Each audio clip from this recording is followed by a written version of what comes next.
আফগানিস্তানের সন্ত্রাসীদের আস্তানা লক্ষ্য করে বিমান হামলা চালিয়েছে পাকিস্তান। সম্প্রতি পাকিস্তানে ধারাবাহিক আত্মঘাতী বোমা হামলা আফগানিস্তান থেকে পরিচালিত দাবির পর এ পদক্ষেপ নিল দেশটি। এক্স হ্যান্ডেলে প্রকাশিত পাকিস্তানের তথ্য ও সম্প্রচার মন্ত্রণালয়ের বিবৃতিতে এ তথ্য জানা গেছে।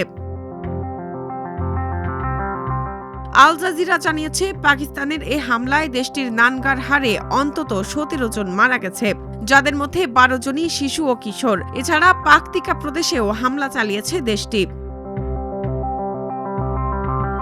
সামাজিক যোগাযোগ মাধ্যম এক্সে দেওয়া এক পোস্টে আফগান সরকারের মুখপাত্র জাবিহুল্লাহ মুজাহিদ বলেন, পাকিস্তানি জেনারেলরা তাদের দেশের নিরাপত্তা দুর্বলতা ঢাকতে এ ধরনের অপরাধের মাধ্যমে ক্ষতিপূরণ দিতে চাইছেন।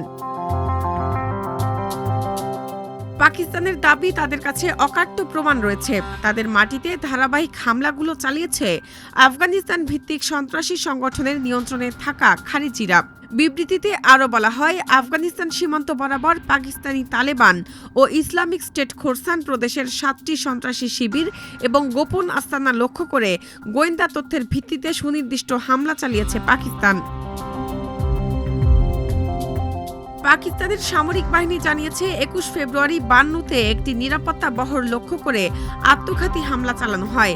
সেখানে বন্দুকযুদ্ধে 5 সন্ত্রাসী নিহত হয় এবং বিস্ফোরক বোঝাই একটি গাড়ি সামরিক যানে ধাক্কা দিলে 2 সেনাও প্রাণ হারান।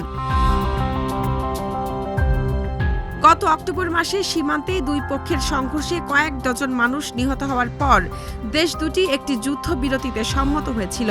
তবে পাকিস্তান ক্রমাগত অভিযোগ করে আসছে, আফগানিস্তানের তালেবান শাসকেরা সন্ত্রাসীদের আশ্রয় দিচ্ছেন, যারা পাকিস্তানের ভেতর হামলা চালাচ্ছে, যদিও কাবুল এ দাবি অস্বীকার করে আসছে।